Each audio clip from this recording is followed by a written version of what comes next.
सबसे पहले तो अपनी फोन स्क्रीन के ऊपर एक वीडियो आपको चलती हुई नजर आ रही होगी, ये वीडियो देख लीजिए।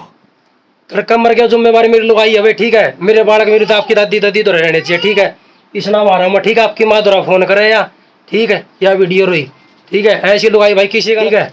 अपना काम करूँ, सामने आके फिर लड़ाई चाय चाय चाय चाय, देख लो यहाँ बैठी रही, ठीक है। मैं मेरे घर तली कट जाऊँ, लत्ते कपड़े घाल लिए। ये वीडियो आपने देख ली।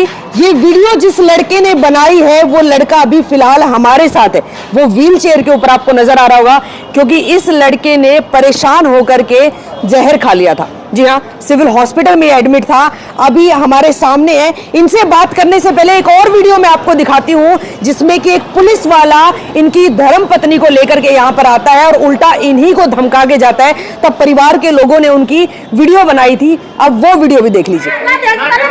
नहीं ले जा, फिर जाया कोई इंसान है ना, तू ले जा, हम उठ रहे हैं, तुम देखिए जा, तू दे जा, केस करवा दे जा, जा तो कैसे रखे हम, तेरा नाम लिखाओगे सीधी, ठीक है, थाने में, ठीक, पुलिस वाला ले गया मर गया तो यो जिम्मेवार होगा, पुलिसिया, सीधी बात है, ठीक है। ओके, यो जिम्मेवार पुलिसिया, ठीक, ठीक है। दोनों फुटेज आपने देख ली। अब बात करते हैं कि आखिर पूरा मामला क्या है। क्या नाम है भैया आपका? राम नाम है जी। राम आपका नाम है, ठीक है। ये जो वीडियो आपने सबसे पहले बनाई हुई है, आपकी बीवी को भी आप पीछे से दिखा रहे हो, आपने ये भी कहा है कि इनकी वजह से मैं परेशान हूँ बहुत ज्यादा। कब की वो वीडियो है? कल सुबह की वीडियो है जी। कल सुबह की वीडियो, जी। ठीक है। उस टाइम क्या होता था और आपकी शादी को कितना टाइम हो गया? 3 साल हो गए जी। 3 साल हुए, तब से यही हाल है? तब से यही हाल है जी। परिवार में आप सब साथ रहते हैं या फिर आप अकेले? अलग अलग। मैं जब से मेरा ब्याह है नहीं जी, तब से मैं उसने मेरी वाइफ ने नाराज कर दिया सबसे। लव मैरिज है या अरेंज मैरिज है? अरेंज मैरिज जी। ठीक है, ठीक है। मेरे माँ बाप छुड़ा दिए जी उसने। उनका माँ बाप को छोड़ दिया, उनका तुम मेरे साथ रहो, उनका किराए पर रहो। जो मेरी सासू है ना जी, मेरे सासू भड़काती है मेरी मैडम को, ठीक है। क्योंकि तबीयत इनकी ज्यादा खराब है तो इसलिए ज्यादा ये बोल भी नहीं पाते। फिलहाल उनके पिता भी हैं, हम इनसे बात कर लेते हैं। बाबूजी, 3 साल शादी को हो गए हैं। हाँ जी। 3 साल के बाद क्या पहले दिन से ही झगड़े शुरू हो गए थे? हाँ जी, 2 महीने 3 महीने ठीक रहे, बाद में फिर झगड़ा में तो न्यारे कर दिया, झगड़ा खत्म हो जाए, न्यारे कर दिया तो फिर ये बहुत झगड़ा करने लगी। इसकी मम्मी फोन करने लगी, इसकी बहन है एक ममता के नाम की, उसने फोन करती थी तो कह ले भाई तू यहाँ से इसको लेके भाग गया, किराए पे रह जाओ। तो जी फिर ये मानना नहीं, मेरे माँ बाप ने मैं छोड़ के नहीं जाऊंगा। तो यही जब से झगड़ा कर रही है वो, तब से झगड़ा ही चल रहा है। अब ये अलग हो गए थे आपसे? हाँ, अलग कर दिए थे जी। अच्छा, काम क्या करता है भाई? ये अपने निगम में जेसीबी चलाता है जी। जेसीबी चलाता है। हाँ। अब अलग होने के बाद क्या हो गया? पहले झगड़ा था कि सास ससुर के साथ नहीं रहना, अब तो अलग अकेले हो गए थे। अब किस बात पे झगड़ा? अब फोन पे झगड़ा किया जी। हाँ। कल सुबह सुबह झगड़ा करा ना, मैंने फोन दिला ये करा मेरे ड्यूटी का टाइम है, मैं ड्यूटी पे जाऊंगा और फिर बाद में तेरे को दिला लूंगा। फोन पे झगड़ा किया जी ने। फोन दिलवाने की बात को लेकर झगड़ा हुआ? हाँ जी। और वो झगड़ा इतना ज्यादा बढ़ गया कि फिर आपने फिर जहर क्यों खाया? फोन के चक्कर में आपकी माँ के पास फोन कर दिया, मेरे को उनका गाली दे रहा है, मेरे को पीट रहा है। मैंने वो कुछ भी नहीं किया जी, कुछ भी। फिर उसकी माँ बोली इसने खड़े मिला के जहर दे दे, अच्छा, इसका पेंडा छूट जाएगा। मैं यह बात सुन के मैं मेरे घर से निकल गया जी, ठीक है। फिर मैं ड्यूटी भी करी मैंने। फिर इसके मौसा का फोन आया मेरे पास 10:20 पे। जी क्या बात हुई, क्या हुई नहीं हुई? मैं बोले जी मुझे नू बात हुई, गाड़ी की चोलियाँ निकाल रही थी, मैं ऐसे ऐसे बोल रही थी, खाने मिला के जहर दे दी। मैं निकल के आ गया जी, मैं कुछ भी नहीं बोला। फिर भी एक रिकॉर्डिंग और है जी, मैडम ने धमकी दी थी, वो ही बोल रही थी जहर खा लो, वो भी हमारे पास रिकॉर्डिंग पड़ी है। वो महिला थाने से जो कॉल आया था। जी जी। तो आपकी पत्नी ये सब कुछ होने के बाद सीधा थाने में पहुंच गई? हाँ, थाने में चलेगी सीधी जी, मेरे से पीछे थाने में चलेगी। थाने में जाके दरखास्त लिखवा दी, सारा नाम लिखवा दी जी। मैं फिर भी ड्यूटी अपना बस स्टैंड के ऊपर था, मशीन चला रहा था। मैडम का फोन आया, नुका राम बोल रहे मकान जी, राम बोल रहा हूँ जी। मका मैं नुका आप आपका नाम लिखवाया है, नो बात होगी। मगर जी किसने नाम लिखवाया? नुका रवीना जी ने। मक्की चीज भी नुका मारे पिट्टी करिए जी, मगर मैंने तो कोई मारे पिट्टी नहीं करी। मगर यही गाड़ी को चोलियाँ निकाल रही थी मेरे से। नुका आके थाने में इधर आ जाओ, नुका इधर बयान दे दो। मगर मैं इधर नहीं आऊंगा जी, मगर इज्जत मेरी माटी में मिला दी, मैं खेलने नहीं आऊंगा थाने में। मगर फिर मैं गोली खाता हूँ। मैडम पर तो बोली नुके फिर खा ले गोली, किसको धमकी दे रहा है? गोली क्यों नहीं खाई इतनी दिन हो गए आपको? नुके गोली खा ले, इतनी बात हुई थी। चलिए, फिर उसके बाद फिर मेरा फिर बहुत टेम्परेचर हाई हो गया जी। ये बात सुन के ना इज्जत सारी मेरी 12-13 साल हो गई बना रखी जी। इतनी बस मैं मंडी में चला गया, अपने मंडी में खा के दवाई खा ली जी। हेलो, हाँ जी, राम बोल रहे हो क्या? हाँ जी, राम बोल रहा हूँ जी। महिला थाना हिसार से बोल रही थी, हेड कांस्टेबल। हाँ जी, बोलो जी। यार रवीना बैठी हुई थाना में। अच्छा जी। और राम, धर्मवीर, संतोष, मुकेश, बबलू और श्वेता। अच्छा जी। इतने नाम लिखवा रखे। अच्छा जी। हाँ थाना में आ जाओगे। तो बात पूछो क्या हुई है जी पहले? बात मारपीट गाली। अच्छा जी। और जी? दरखास्त दे रखी इसने और जी के। अच्छा जी। इतने जितने नाम बताए सबके नाम है। तो इसने लोग गोली खावा लोग दी। हाँ क्या बकवास कर रहे हैं यार? ठीक है जी। ठीक है, हम मुकदमा दर्ज कर रहे हैं फिर सबके खिलाफ है। मैं तो आराम से बुला रही हूँ, आराम से बात कर रही हूँ और आकर धमकी दे रहा है। क्यों? मैंने आपसे धमकी कब दी है जी बताओ? कब है निबला गोली खाऊं? खा ले फिर गोली। हाँ तो फिर ये किसने भेजी है करता है? किसने पीटी है? मैं निगम, मेरी बात सुनो, कोई मारपीट कौन करी, कोई निगम में मशीन चलाता हूँ जी, निगम में काम करूँ। ठीक है, थाना पड़ेगा। मिला काम में बात करता बार जी। इनको संभाला किसने फिर जब इन्होंने जहर फोन खाया? किया जी, मैं गया था जी। हाँ। तो पड़ोसी में रेडी वाले ने फोन किया, भाई ऐसे ऐसे फोन था, फोन घंटी मारी मैंने इस पे, उन्होंने उठा कर ये बोला भाई तेरा लड़का है ना दवाई खा ली तो जल्दी आ जा इसको लेके जा। वहाँ से जी मैं घर से भागा, घर से आके इसको उठा के सिविल अस्पताल में लेके आया हूँ जी, जॉइनिमेंट करवाया। मैडम जी इनका धंधा ही है जी। एक लड़की ब्याह दी, उससे 3 लाख रुपए ले लिया, आगे बिठा दी। ये धंधा जिसको भी ऐसे फोन करती है कि 3 लाख रुपए दे दे, मैं मेरी लड़की को तलाक दुआ दूंगी। इनका धंधा ही है जी। आप क्या लगते हैं इनके? मैं इसका जीजा हूँ जी। जीजा हो आप? हाँ जी। आपकी वाइफ का भी नाम है उसमें? हाँ जी, इनका भी नाम है। किन किन का नाम दिया हुआ है? ये इनका जी, सविता का, राम का, उसके भाई का, इसका, उसमें सब कुछ है जी रिकॉर्डिंग में। सबके नाम है उसके अंदर? हाँ वो रिकॉर्डिंग हमने सुना जी। हम तो कभी कभार ही आते हैं जी, हमारे भी धक्के से नाम लिखवा दिए। इनका धंधा है जी ऐसा जी। हाँ। चलिए, अभी आज एक और वीडियो थी जो कि वीडियो में पुलिस वाले भी थे, साथ में आपकी बहू भी थी। उस वीडियो के पीछे का क्या राज है? आपने बनाई थी वो वीडियो? हाँ जी, मैंने बनाई थी। इसलिए आया जी। मैं बोला सर मैं किस लिए आए हो? मैं बोला इसके पे इसने इसके ऊपर मुकदमा है और जिसने ये गोली खाई है ना, ये इस पे खुद पे मुकदमा होएगा। और उसको बोला पुलिस वाला, इसकी घरवाली को, उन्होंने इस लड़के को यहीं छोड़ दे, इसके दहेज का केस करेंगे। वो हमें ही धमकाने आया था जी। अच्छा। हाँ जी। ये सारी बातें आप लोगों के सामने हुई? हाँ जी। और हमारे पास में जी वो एडमिट 2 और थे जी, वो भी साथ में पड़े थे जी। वो भी उठ गए थे। क्या कह रहे हो? गड़ भी पड़ा है पुलिस वाला जी। हाँ, क्या बोला? वो बात तो इसके मारने के लिए चढ़ गया इस पे। हाँ। और ये लड़की को छोड़ के भाग गया। ये आपकी बेटी है? हाँ। इस लड़की को छोड़ के भाग गया जी वो। बेटी को पुलिस वाला ने यहीं छोड़ दे इसको।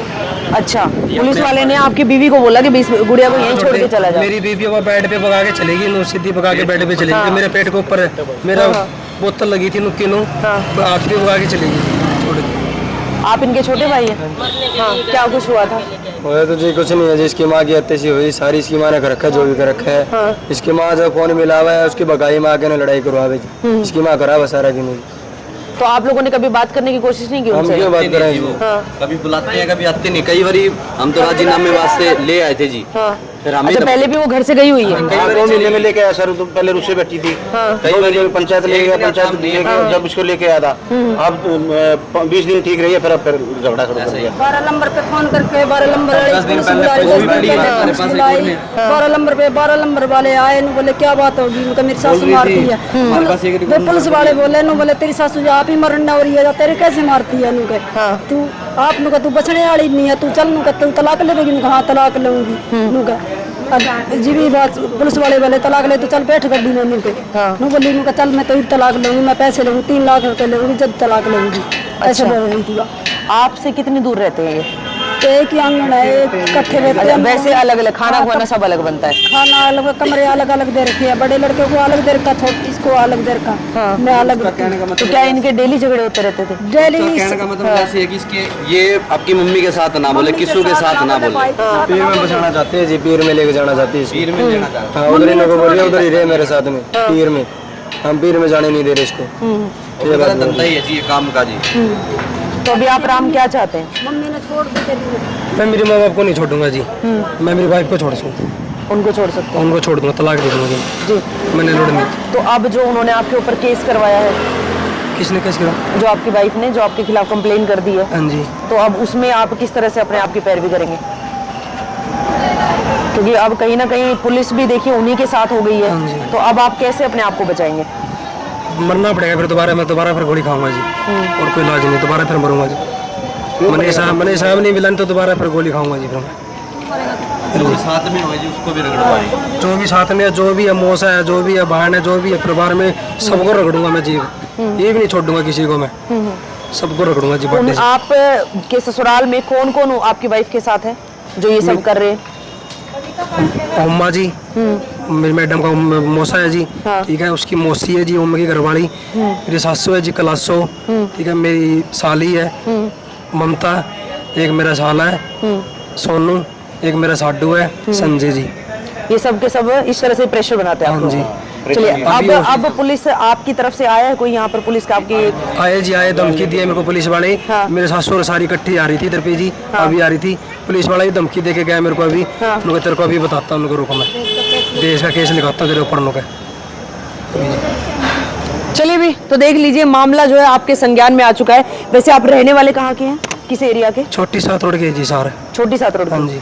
छोटी सात रोड के रहने वाले हैं, राम इनका नाम है और निगम में ये जेसीबी चलाते हैं। इनका कहना है कि इनकी वाइफ अपने मायके वालों की बातों में आकर के इनको इतना ज़्यादा मेंटल टॉर्चर कर रही है कि जिसकी वजह से इन्होंने जहर खा लिया है और ये फिलहाल सिविल हॉस्पिटल में एडमिट है। और परिवार के सभी, चाहे उनके जीजा है, चाहे उनके बहन है, चाहे उनके भाई है, चाहे उनके माँ है, चाहे पिता है, सबके ऊपर उन्होंने जो है, सबके खिलाफ इनकी पत्नी रवीना ने कंप्लेन करवा दी है महिला थाने में जाकर के। अब जिसके चलते पूरा का पूरा परिवार भी परेशान है। और सबसे बड़ी बात यह है कि जो पुलिस प्रशासन है, जो पुलिस वाले हैं जो यहाँ पर आए थे, वो भी उल्टा इन्हीं को धमका के गए हैं। वो भी उल्टा इन्हीं को ये बात कह के गए हैं कि अगर अब तुम देखो कि क्या होता है, अब तुम्हारे ऊपर जो है दहेज का केस भी लगाएंगे।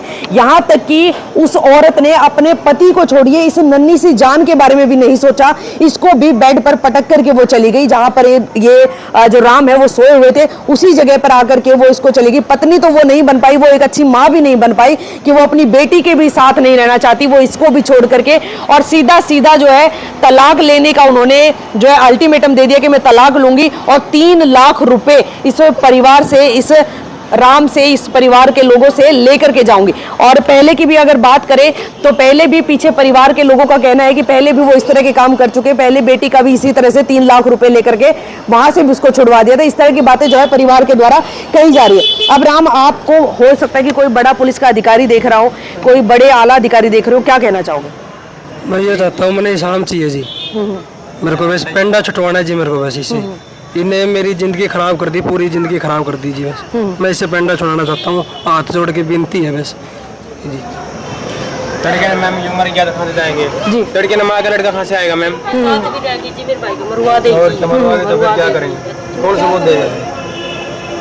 चलिए तो देख लीजिए भाई, पूरा का पूरा मामला आपको हमने बता दिया है। यही अगर रवीना जो इनकी पत्नी है, जिनके ऊपर ये लोग आरोप भी लगा रहे हैं, अगर वो भी चाहते हैं, अगर उनको लगता है कि वो सही है तो वो भी हमसे कांटेक्ट कर सकते हैं। उनकी बात भी जनता और प्रशासन तक जरूर पहुंचाई जाएगी। फिलहाल अब सबसे बड़ा डर ये है कि जिस तरह से जाते जाते वो धमकी दे करके गई है कि अब तुम्हारे ऊपर जो है दहेज का केस भी लगवाया जाएगा, तो इसीलिए इन्होंने मीडिया का सहारा लिया है कि अगर कल को कुछ भी ऐसा होता है, कोई भी इनके ऊपर दहेज का केस लगवाया जाता है या कोई भी और केस या धारा इनके ऊपर लगवाई जाती है, तो ये पहले ही अपना पक्ष रखना चाहते थे कि इसमें कौन सही है कौन गलत है, ये प्रशासन और जनता को तय करना है। साथ के साथ मैं पुलिस प्रशासन से अपील करना चाहूंगी इस मामले को गंभीरता से लेते हुए जो इसमें दोषी है उनके खिलाफ सख्त कार्रवाई की जाए, ताकि किसी भी बेटे को या किसी भी पति को इस तरह से जहर खा करके व्हील चेयर के ऊपर यूं अधमरा होके ना पड़ना पड़े। फिलहाल इस वीडियो को लेकर के आप लोगों की क्या प्रतिक्रिया कमेंट बॉक्स में जरूर बताइएगा और वीडियो को शेयर करना ना भूलिए। नमस्कार।